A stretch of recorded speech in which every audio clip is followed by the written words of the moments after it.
The Courageous Coaching Podcast is hosted by Sophia Antoine, a certified life coach supporting women in their efforts to improve their self-esteem. Today we're talking about life, relationships, and everything in between. Take it away, Sophia.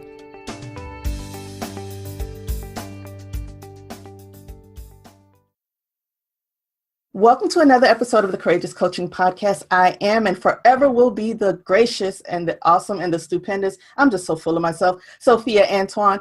But I have a gentleman here that needs no introduction, none at all. You know, listen, y'all don't even understand how I'm fangirling right now, and I'm trying to keep it together. So I'm going to hush, and I'm just going to let him introduce himself because he's a living legend. Okay. Take it away. I think I can introduce myself. I'm trying to get this lighting right, but I am my father's son. I'm my son's father.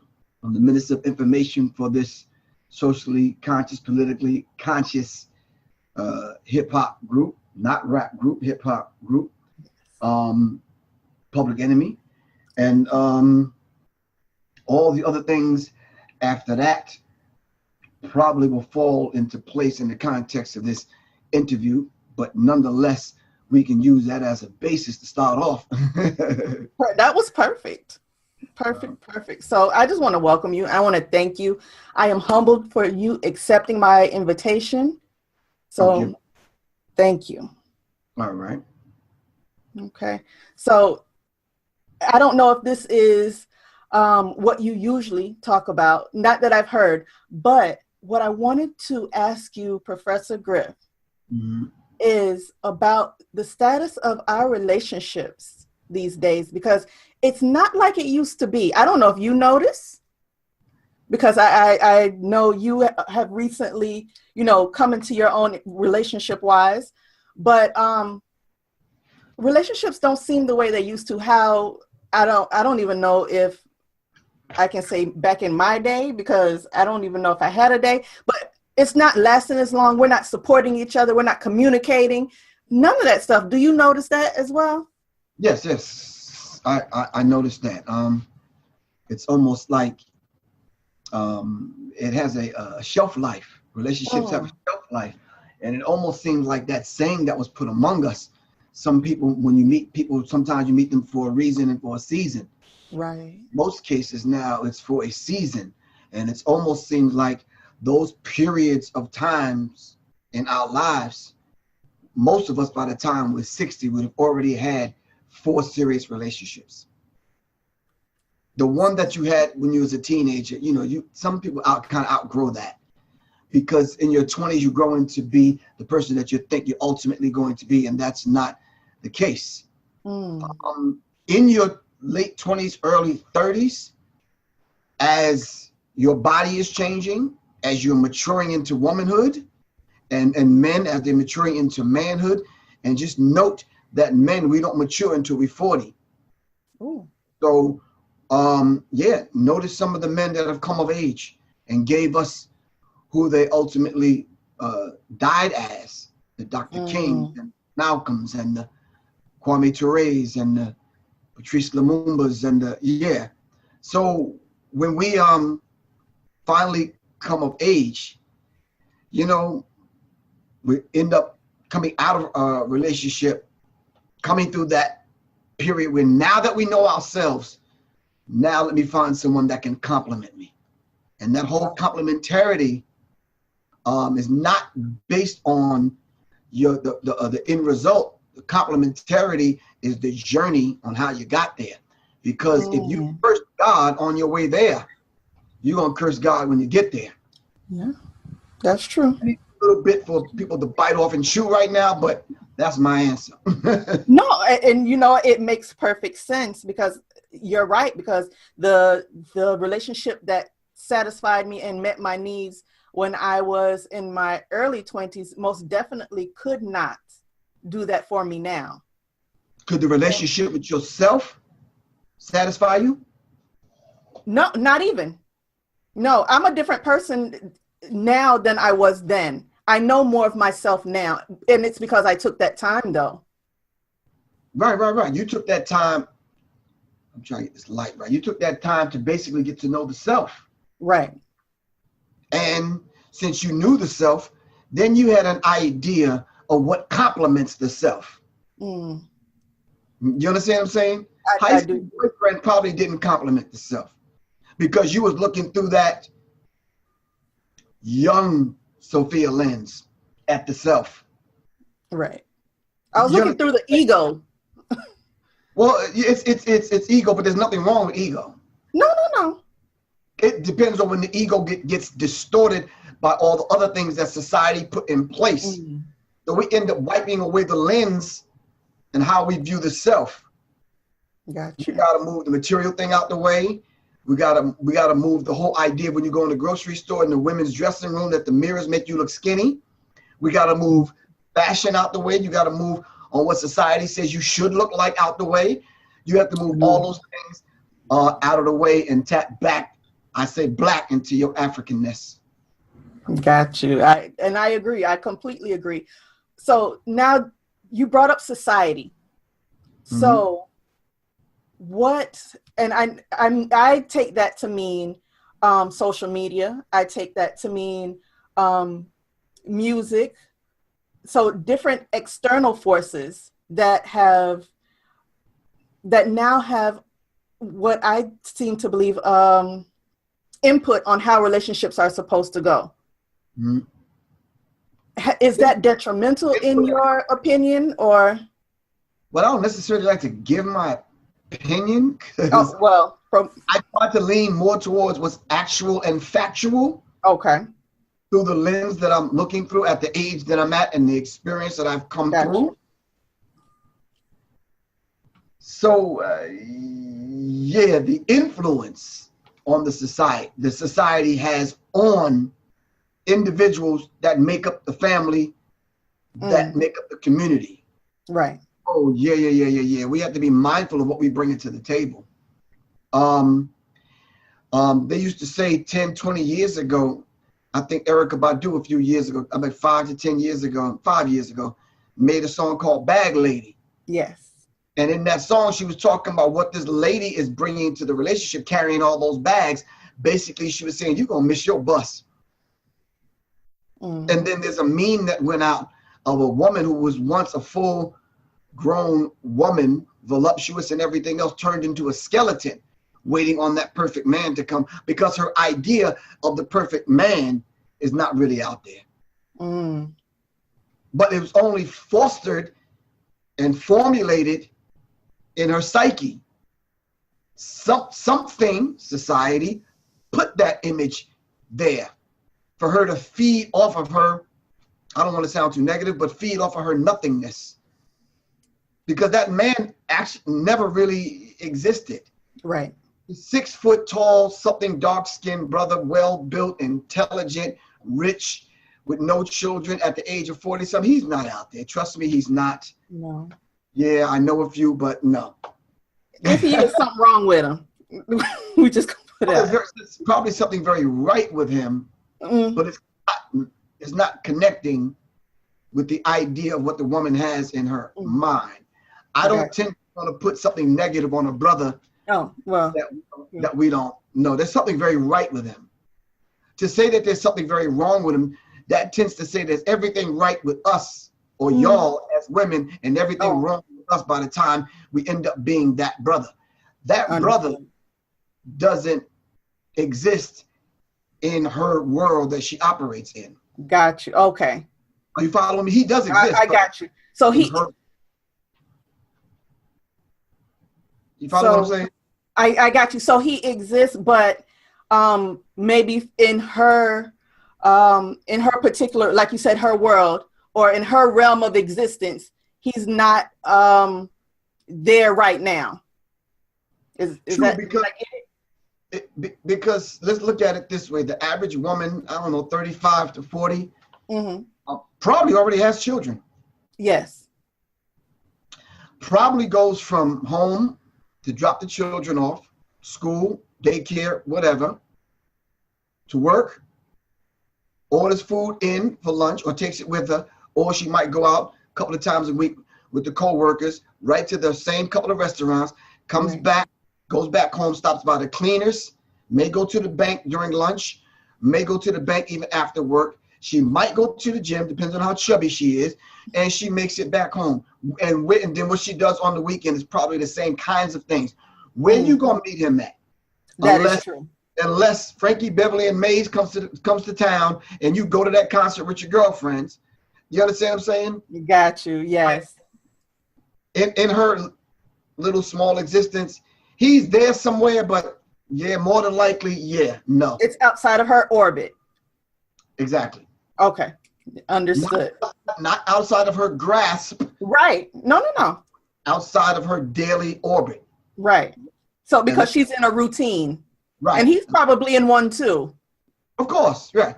And unless she changes that, and then you got to understand something. This is no disrespect to my brothers. A lot of us at that age are grown males instead of grown men. True. I've seen it both ways. So let me ask you this then. Let's pivot to, does this add to the amount of depression that we're seeing? Because people are being told one thing, like you said, by the media and by social media and, just television in general, but that we're being told one thing, what we should aspire to, but we don't see it, like we just discussed, in our daily orbit.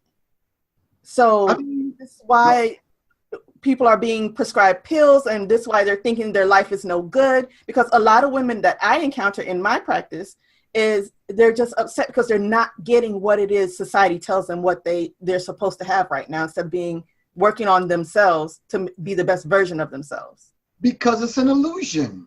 You understand what I'm saying?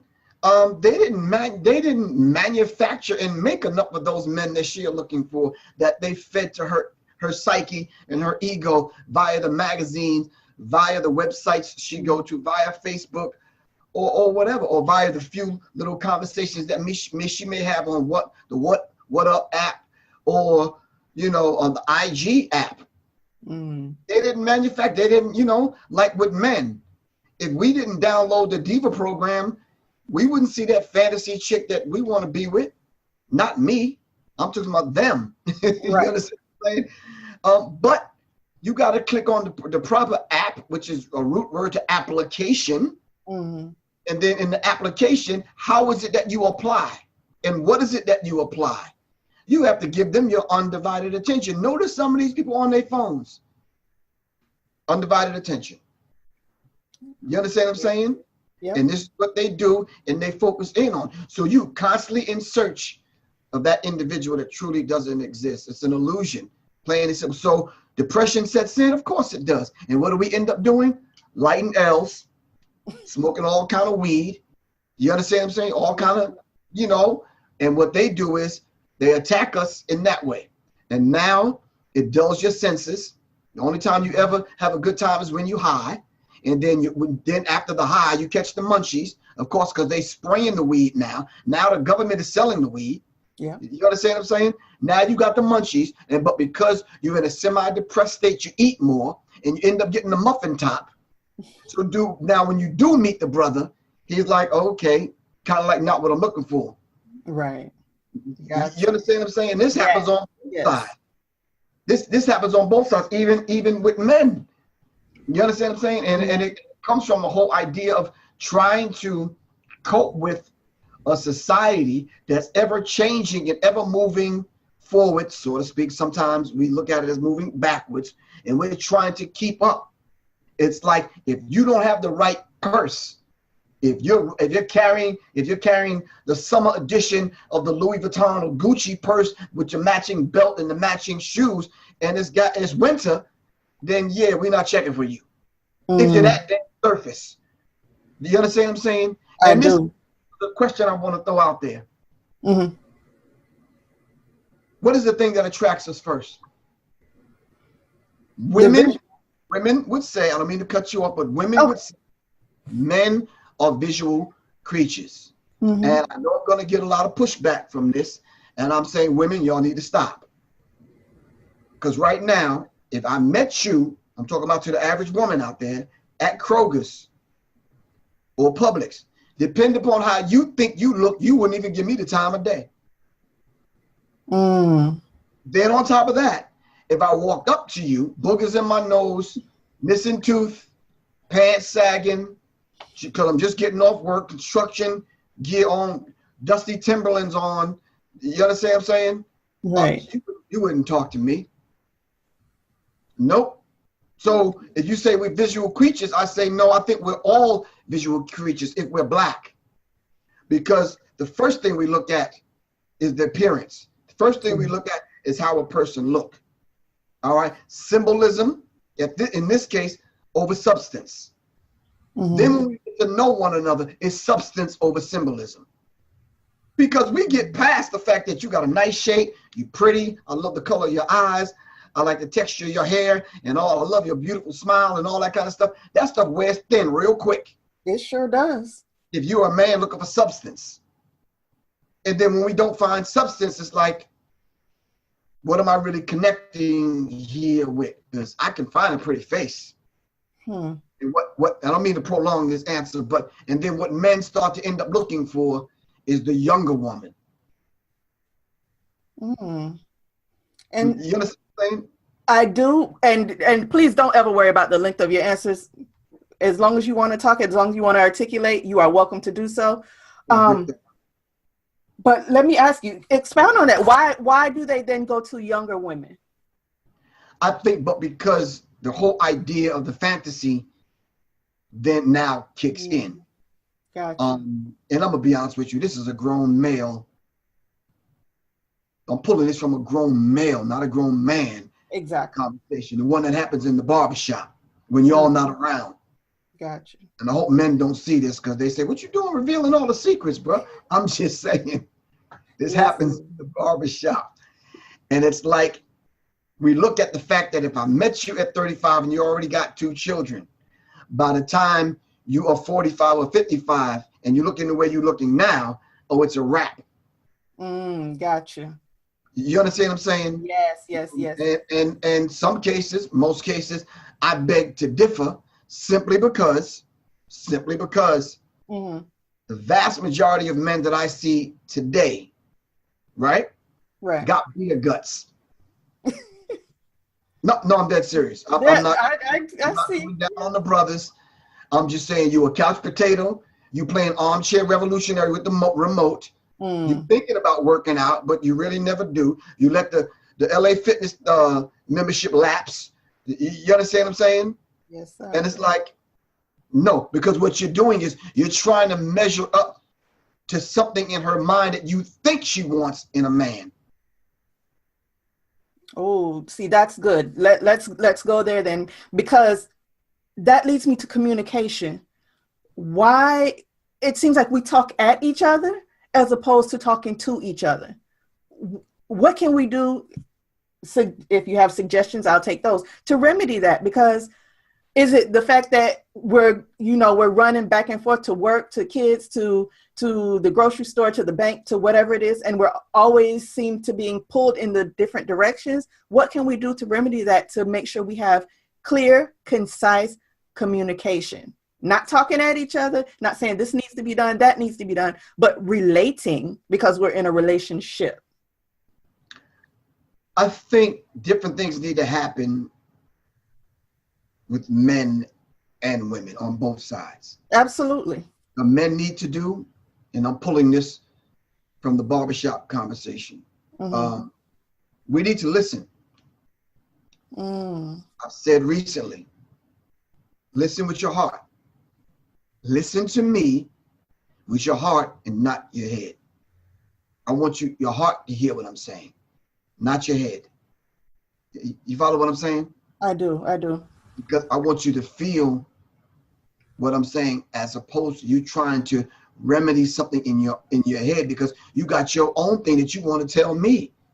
So say to you X, Y, and Z. Let me know how that feels, but answer from your heart and don't answer from your head. So I'm not putting that back on the women. I'm saying it's back on the man. It's on the man, not back on the man, but it's back on the man. We need to listen.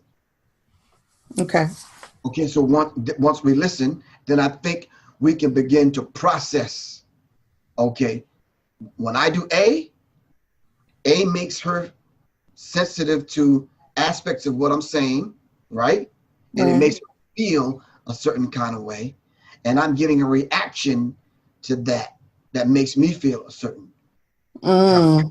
Okay. So let me check A. And if it's the tone of my voice or the intonation of my voice, then let me change that. If it's I'm quick to answer and cut her off, let me change that. If I don't let her get out what she needs to get out, let me change that. Let me work on that. It may not happen in 2 weeks. It may not happen in a month. But I do need you, woman, to recognize that I am willing. Yes. I'm putting forth the check. Work with me. Right.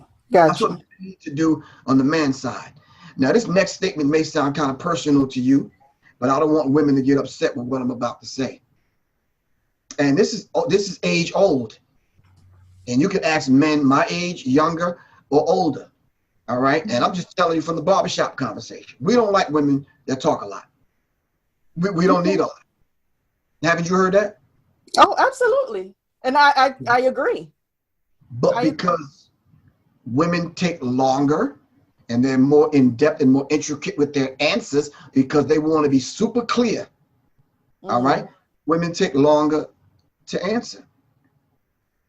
Neither one of us, men or women, want to be held accountable for what the ex did.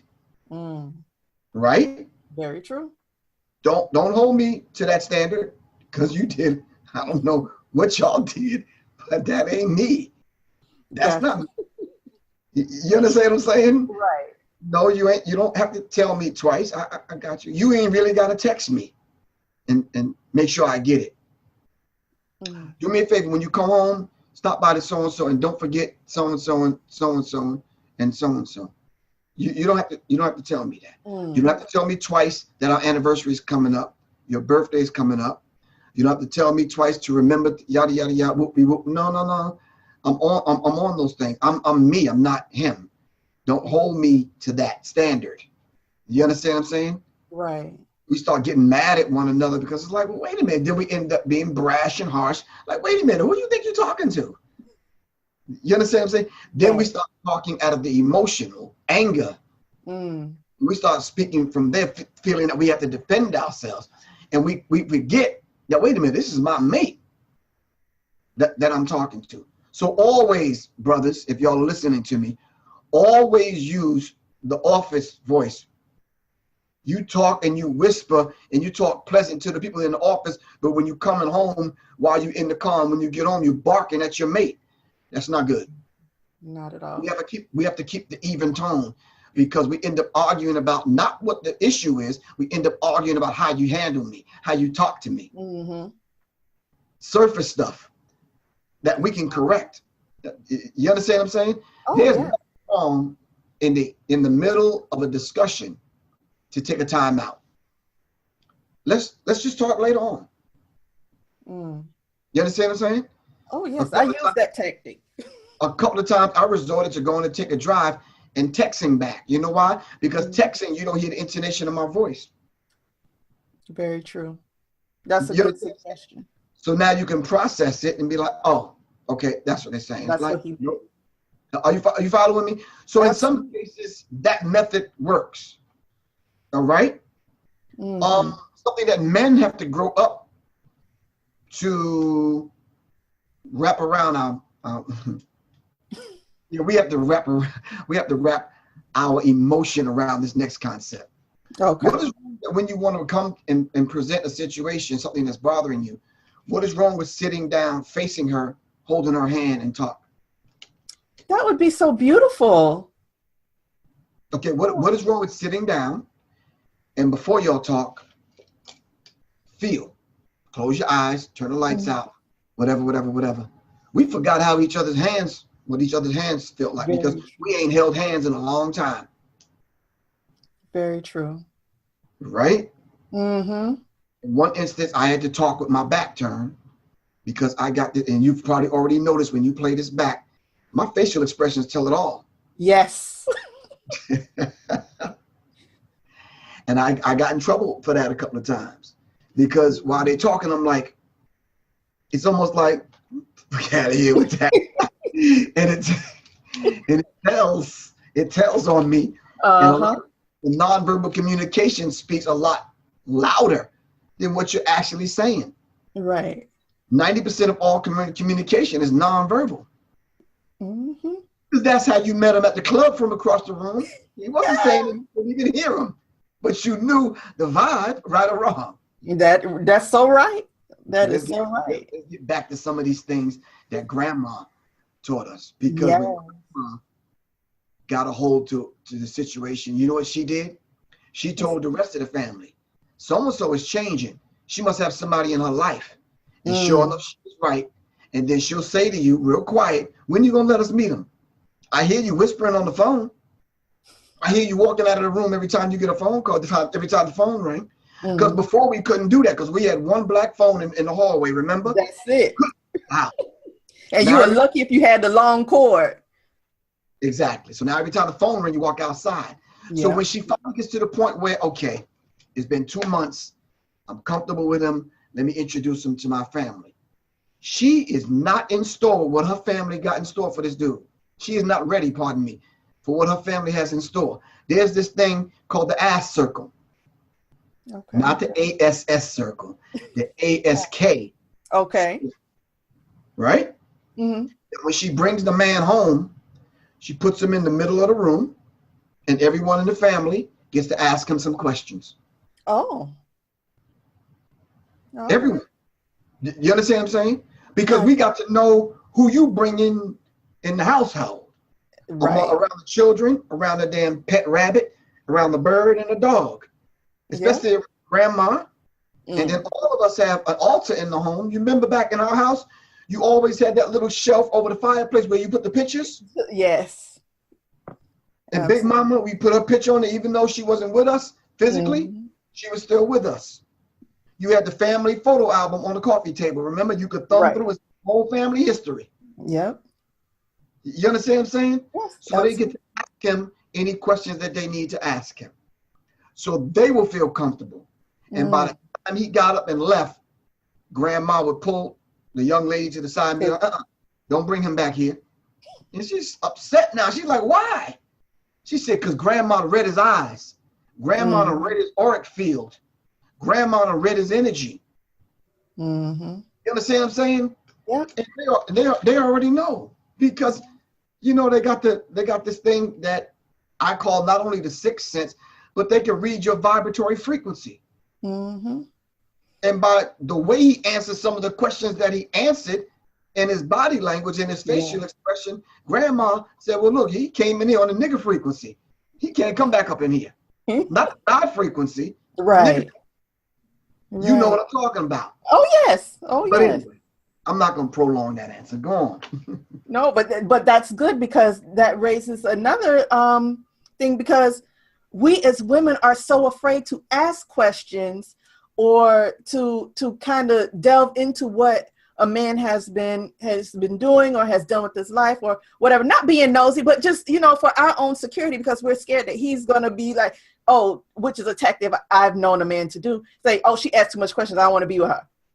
So then they don't ask, thinking that, oh, he'll feel more comfortable with me, and they end up in a messed up relationship. Still not listening to grandma, just in case grandma told him, or told her, don't bring him back. So she doesn't ask the question, and now she's like, she's messed up. The questions have to be asked. Okay. I met a woman, and long story short, I don't want to tell the whole story. After a month or so, she invited me over, went to her house, true story. And I started looking at the pictures in the living room. And there was some people in the pictures I knew. Oh. Started connecting the dots. After 2 hours, ended up finding out this is my damn cousin. Wow. Yeah, so questions have to be asked. Yeah, of course. Okay, got you. So ladies, y'all heard it here first. Professor Griff said, ask the questions.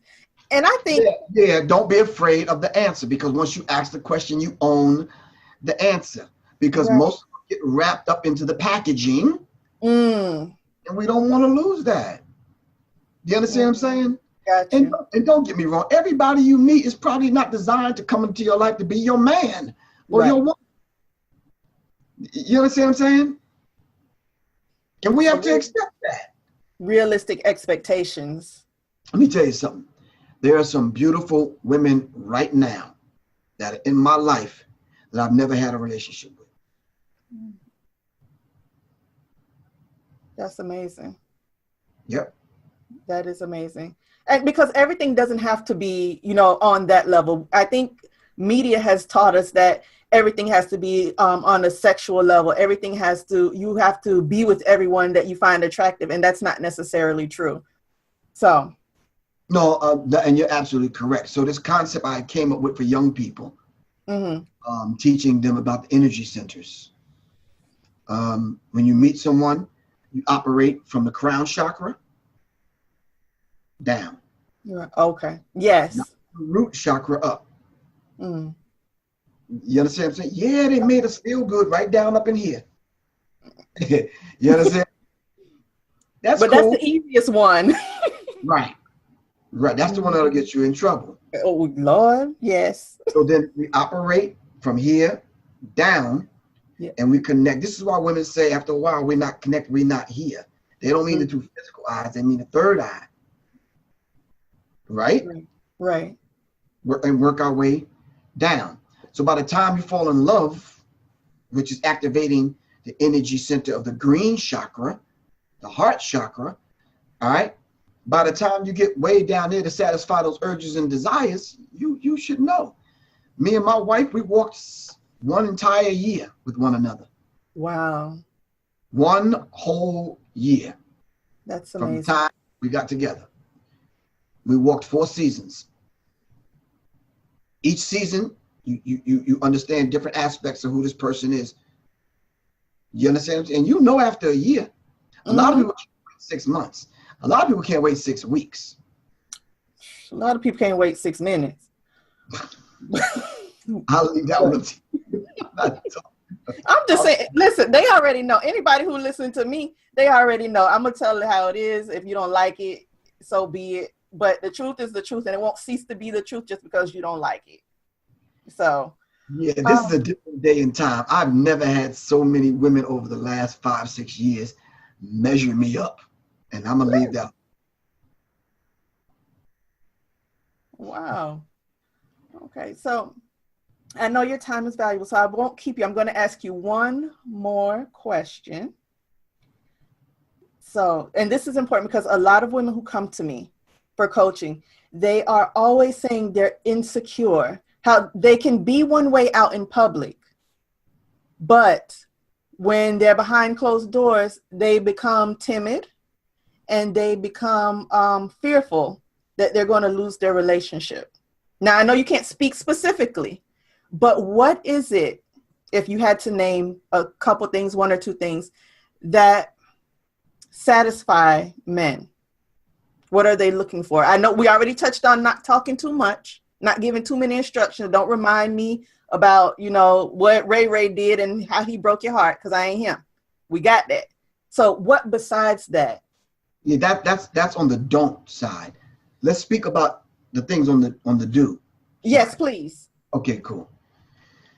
If I had to kind of create a list, being nice and pleasant,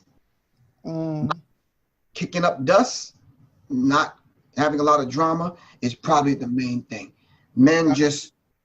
This is why you find men who are involved with pretty, beautiful women, and all of y'all are pretty and beautiful.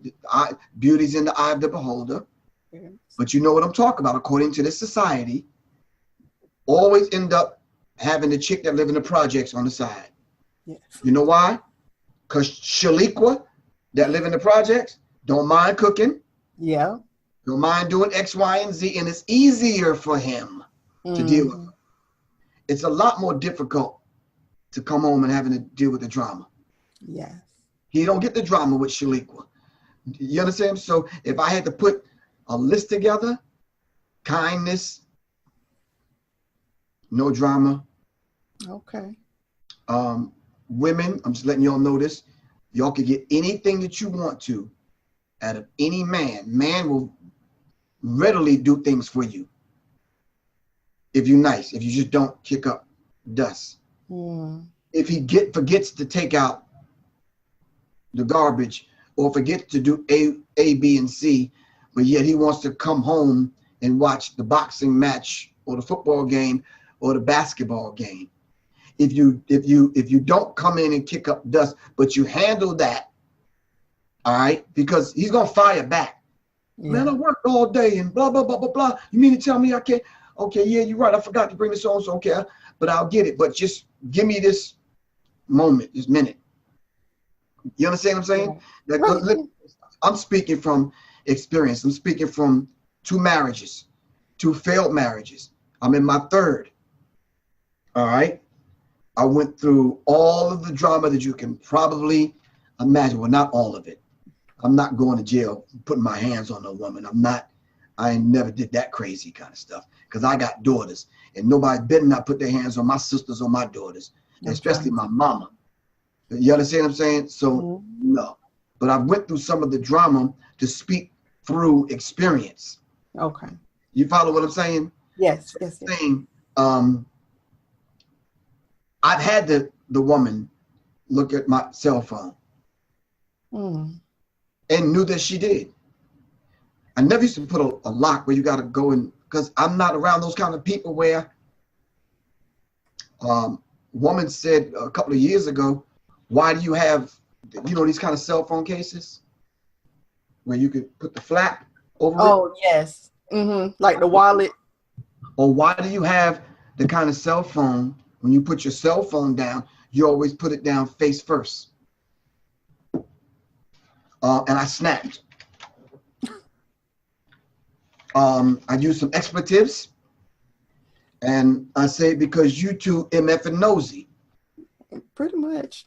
So I went and got me a brand new cell phone case with the flap on it so you can stay out of my business. If I want you to know that, I would tell you. Very true. You understand what I'm saying? So it gets to the point where now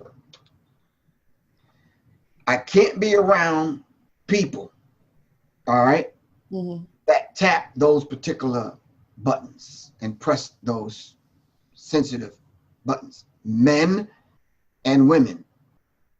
I hung out with an artist, you're probably familiar with him, Tupac. Couldn't do it. And I'm saying I love Tupac. I'm not taking shots at him. He's not here to defend himself. But the cat calling and pulling on women at the club thing, I don't do. Right. Never did it. If you don't have the gift of gab where you can come speak to a woman and whatever. And shortly after that, he ended up getting into that drama with the woman that he went to court with, having oral sex on the dance floor. Wow. I can't operate that way. Do you understand what I'm saying? I have to tell young men, treat women the way you want a man to treat your mama. Very true. Do you understand what I'm saying? Absolutely. So if I had to continue the list, the trust thing, you understand what I'm saying? It don't take nothing. It don't take nothing to cheat, men and women. You understand? Because I'm not gonna go behind some woman and check her phone, check the emails. I don't care. Whatever my suspicions are, if I feel that way, I don't need to be in a relationship. Right. If I got to carry that around with me, I just don't need to be with her. And your brother, Professor Griff, had a serious issue growing up. Probably just dealt with that issue a couple of years ago. Oh, wow. I was dismissive. Everybody I used to meet and everybody that know me now, I said, oh yeah, he is a bit much. He only gonna tell you once. Because he keeps a bag of fuck it in his back pocket. That you ask that know me will tell you, oh yeah, he will dismiss your ass and he won't speak to your ass for years. He don't care. That was me. So I end up dismissing people who I should have gave another chance. Okay, got you. You understand what I'm saying? Because of how the lens that I was looking through. Mm-hmm. You understand what I'm saying? I do. And when I meet you the way you are. Right. I was told growing up, you know, my 30s, 40s, it was like, damn, well, what did you see in me when we met? I'm like, I saw you.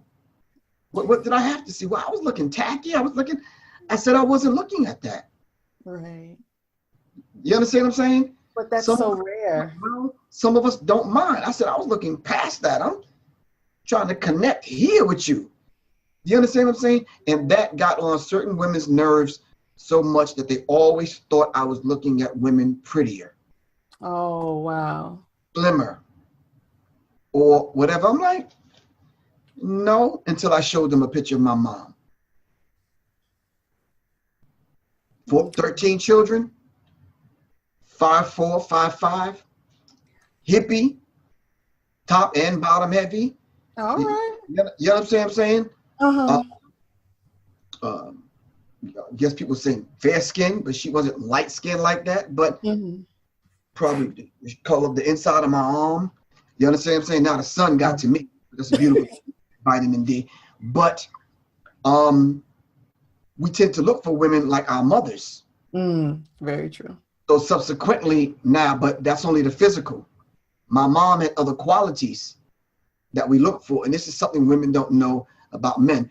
We will give y'all the world if some of these other things were in place. And subconsciously, I agree. we're looking for mom in that woman, aspects of mom. Right. You understand what I'm saying? My wife now has those qualities. My mom always looked out. I don't give a damn what she thought she didn't. We thought she didn't have in the cabinets, in the cupboard, in the pantry, or the refrigerator. We always ate. Yeah. And sometimes we'd be shocked. I'm like, damn, wasn't nothing in the refrigerator. See, because we're looking from our stomach. Mm-hmm. You understand what I'm saying? Because my mom knew what to put together. Yes. You understand? She combined some stuff. Exactly. Yeah. But men and now our narrow-mindedness, we can't see that. So I never went hungry. But back to this dismissive thing.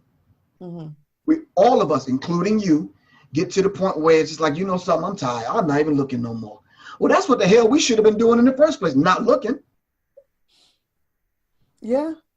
Because we tend to try to find what we think we need, but we end up finding what we want, and then God ends up taking us through some stuff, and we have to get rid of things, not because it failed, because we're making room for the person we need to be with.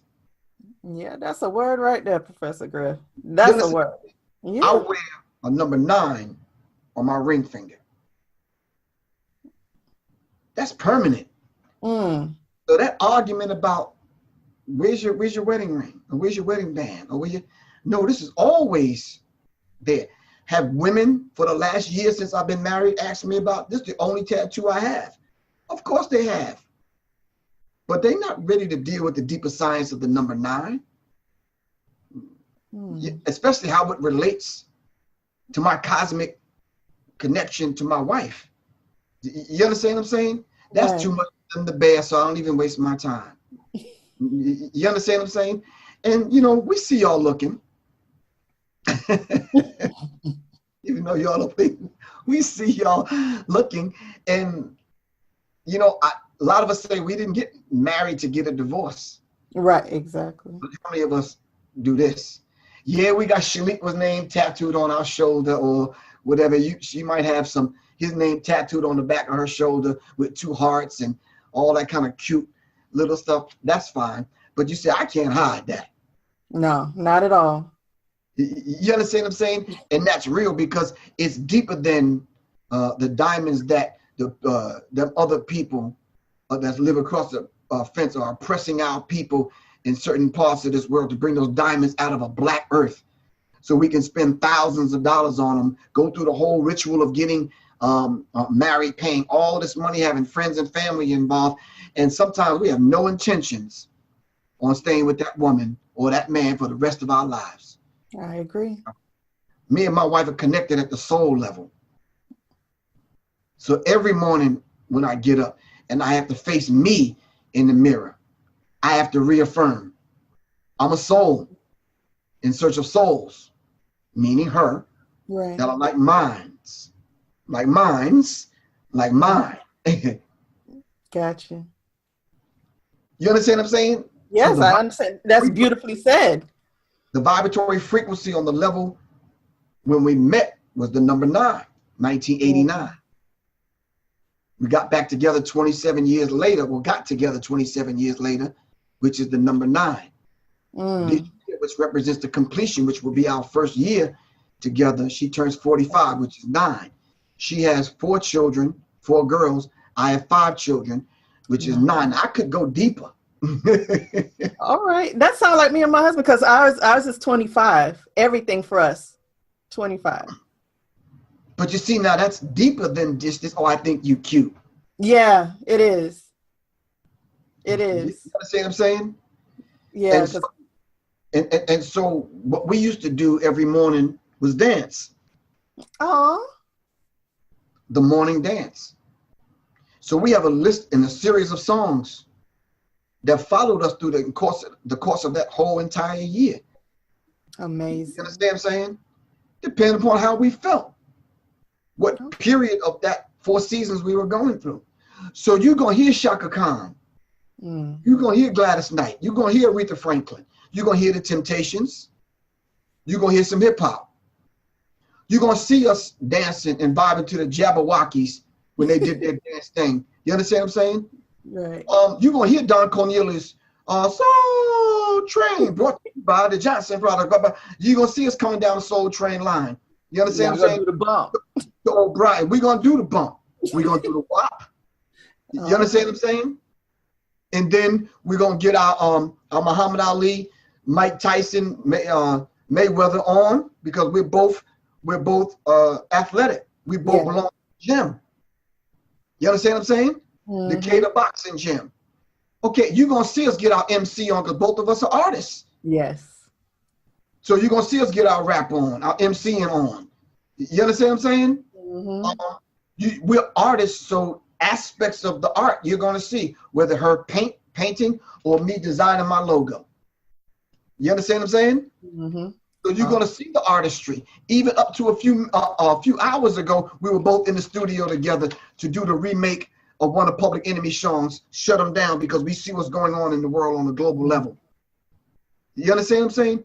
We affectionately called the song 45 in reference to the president that's in office in the White House. And that 4 and 5 is 9. 9, yes. Song on the last Public Enemy album, Nothing Quick in the Desert, song number 9. And this is not happening just happenstance. This is happening for a divine reason. Right. You understand what I'm saying? So, like I said, I don't want to prolong this, but that's just the list that I think some of the men can pull from, and definitely some of the women can pull from. You understand what I'm saying? You don't always have to wear the makeup, sisters. Say it again.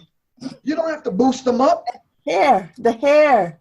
You don't have to tighten it up. You ain't gotta, leave the girdle home tonight. Don't worry about that. You understand what I'm saying? We don't mind a little jiggle. That's cool.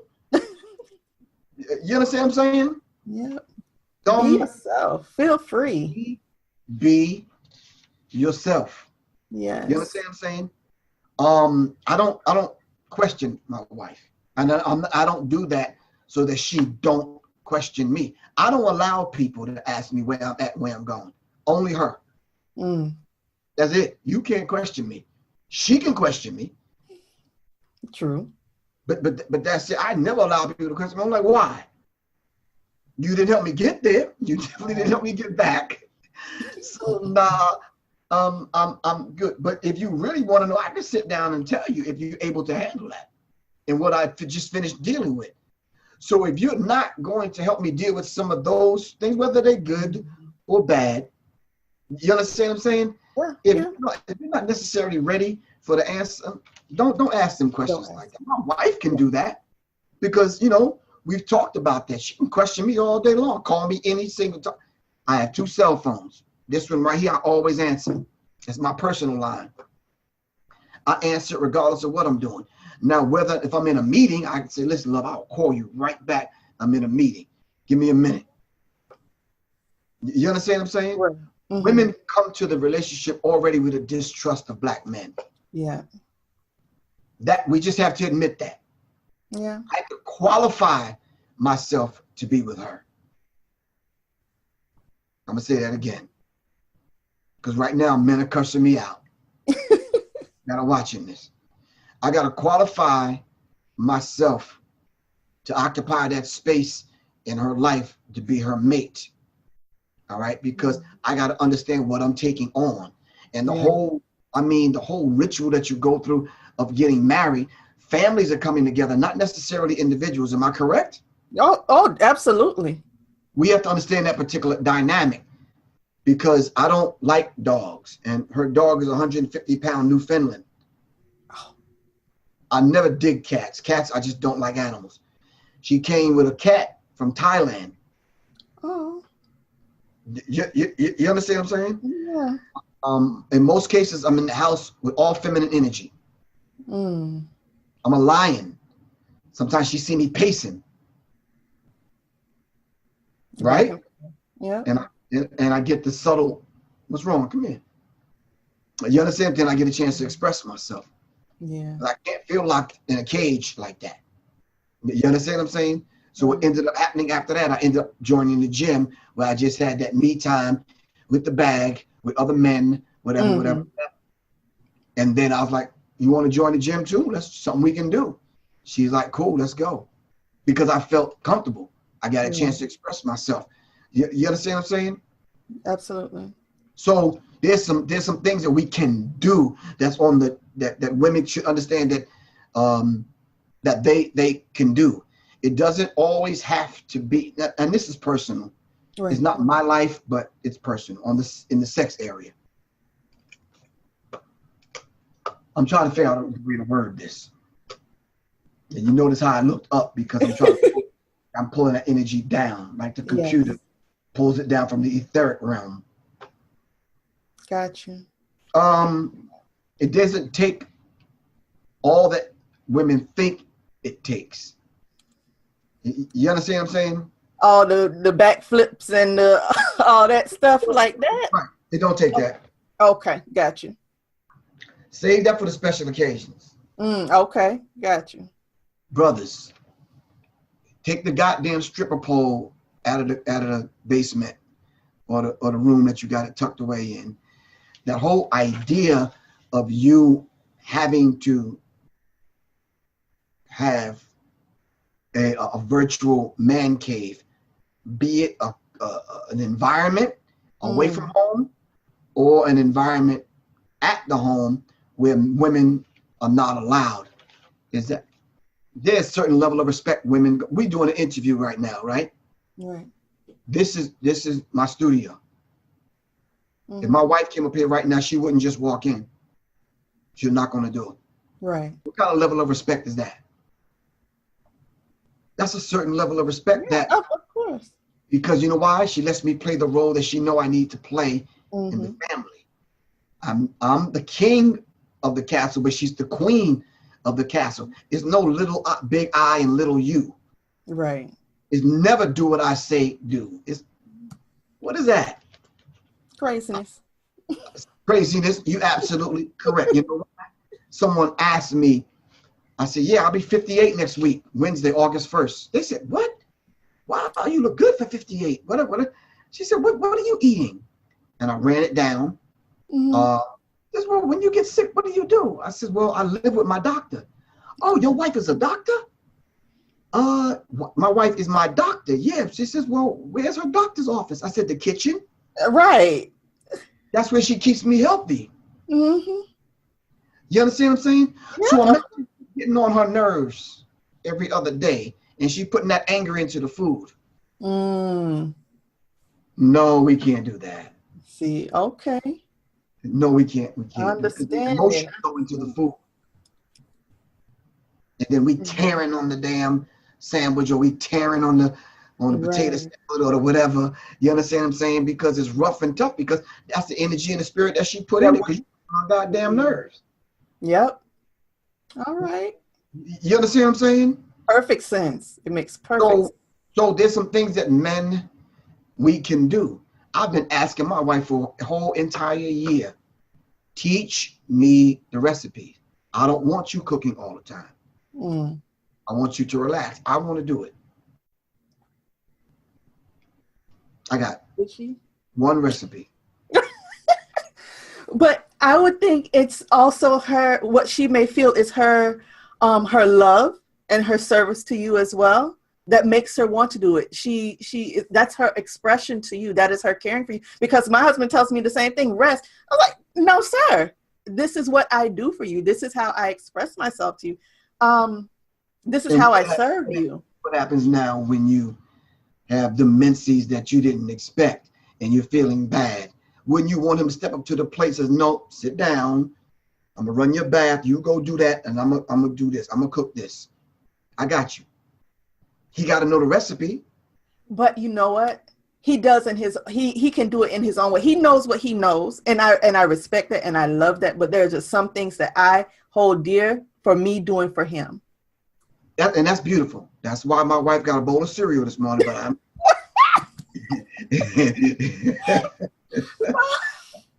not a bowl of cereal. We eat Love Crunch. You ever heard of Love Crunch? No. It's there. You can get it at Targets. Really? Natural. It's called Love. But I want to be able to have her sit for a minute and just let me. But I'm just saying that's just a side. Yeah, I get it. But the list, let me just end this real quick in the next few minutes. There's certain things that we have to be able to expect from the self. All right? And we have to put that out there, not physically. We have to demonstrate it through our action. You understand what I'm saying? I'm not one to get loud in public. I took the anger management class. My eldest. Right. So I go through steps. I'll say it nice and calm. I'll even repeat it nice and calm. Right. I'll throw it to her because now I'm quiet. Because I want to see if you just a rude ass and you trying to disrespect me, or you just gonna disrespect us, or you just rude and you just gonna be disrespectful, period. Right. Then at that point, I'm gonna shut that down and I'm gonna take it back from her because maybe it's my attitude that day. Right. And then I'm going to handle it. You understand what I'm saying? I got you. Telling men, never handle that business in front of your wife or your woman. Okay. I'm going to say that again. Take a snapshot of the face, the environment, what the person looked like, what car they pull up and get the license plate, do whatever you got to do, entertain them later on. Do not handle that physical business in front of your woman. I got in trouble for that before because I'm defending her and she ended up telling me, well, that was a bit excessive. Oh, yes. Oh, so you just think I'm savage. I said, no, I grew up in New York. We don't play disrespect like that. We will kick your ass to sleep. Yeah. Some of us don't play that. But I said, oh, okay, cool. And I had to learn that lesson. I had to learn another valuable lesson. It's like, okay, I had to literally tell a woman, I won't tell you the whole story, but I had to end up telling a woman, your thing ain't bigger than mine. You know, not stay in your place, but play your role and play mine. You understand what I'm saying? Understood. You got an ashy ass elbow and an ashy ankle that you need to put shea butter on. You got your ear and a few other things over here in my lane, and you don't need to be over here. I got this. Right. I got this. You understand what I'm saying? So these are valuable tips. All of us have gotten to the point where we said we don't need no man. I don't need no woman. I'm good. Most men, and I'm being transparent right now. Right. Most men at 40 to 50 years old think, okay, the hell with it. I'm tired. I'm not getting married no more. I'm just gonna play the field, and I'll be good. Or I'll just find me a couple of younger women and I'm cool. When I want to be bothered with them, I'll be bothered with them. When I don't. And women, y'all need to understand something. We don't do all that we do to get your attention just to play the field. Okay. Now that's a nugget right there. Can you excuse my language for a minute? Because it's the only way I can express this. Go ahead. We don't go to the flea market and get them all fucked up linen ass suits with them all raggedy ass shoes with ashy ass ankles to wear that shit to the club every other weekend to attract you just to find, just to not have, come on. We don't do that. We don't get the fake jewelry and all that kind of stuff and the fresh goddamn haircut. And we stay 20 minutes in the mirror patting it down, making sure the cut is fresh. You understand? Just not to attract you. But you know what happens? We go through all of that, and then we do something subtle, like hold the door for you at Kroger's and speak to you, for you not to even speak. Knowledge, right? I was at an airport one time traveling, and I saw this black woman walk in. I think I was in Minnesota, Iowa, somewhere. All white people. The sister walked in. There was no seats left.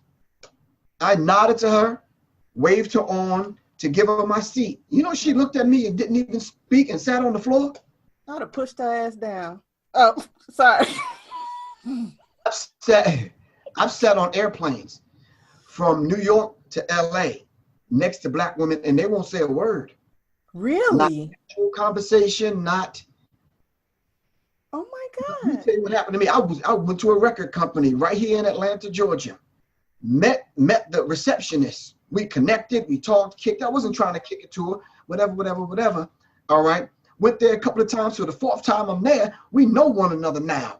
You're right. You know what I'm saying? Oh, I got tickets to the so-and-so. You want to go? She's like, yeah, but nah. You know what she said to me? What she said? You can give the tickets to me if you don't want them. Oh, yeah. So check out what happened. Went to the event, right? On my way back from the event, this is no lie, I saw her on 285, broke down. Her car broke down. And I saw her. And I'm like, is that?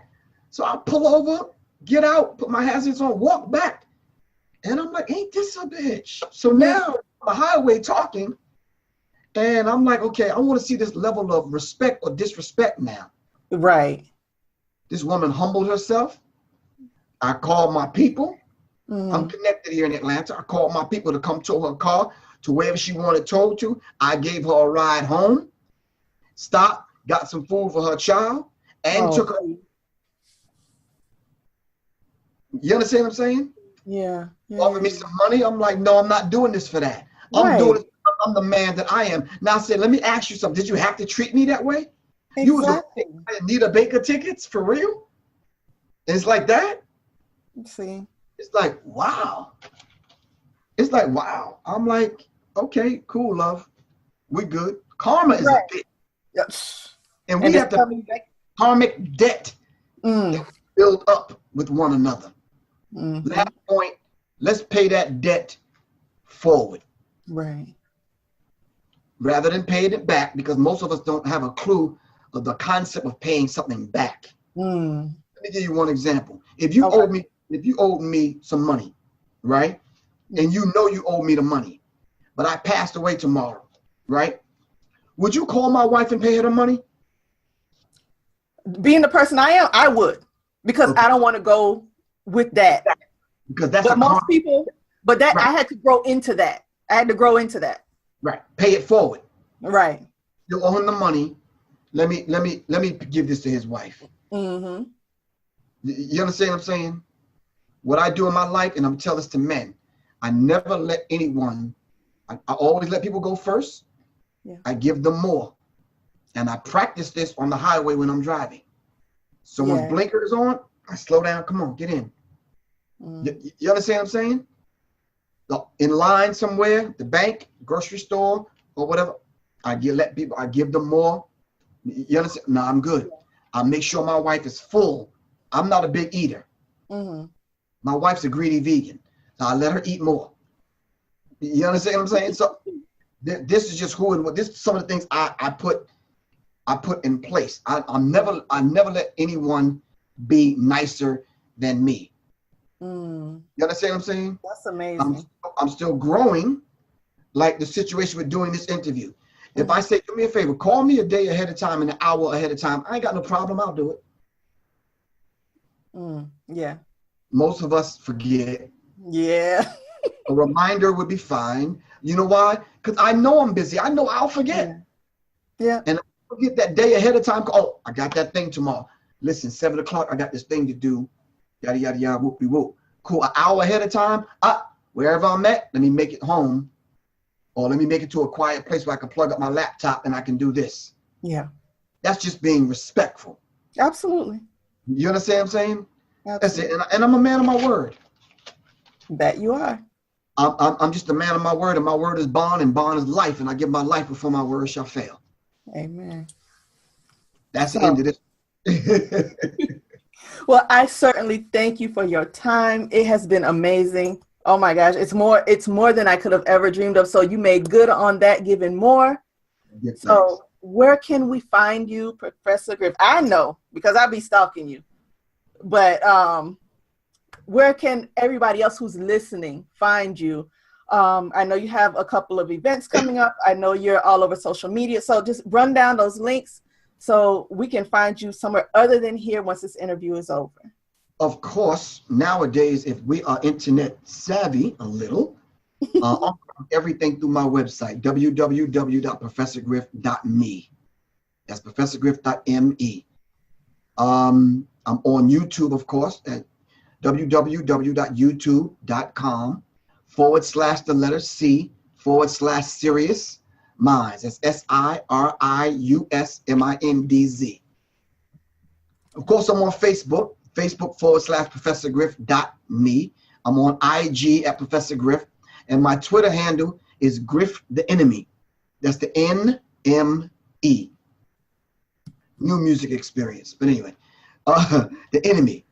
And you can just Google my name or just call me, 678-557-2919. Every Wednesday night, I'm on WorldStarHitRadio.com. That's www.WorldStarHitRadio.com. And of course, you can see all of that on my YouTube channel via my website, ProfessorGriff.me.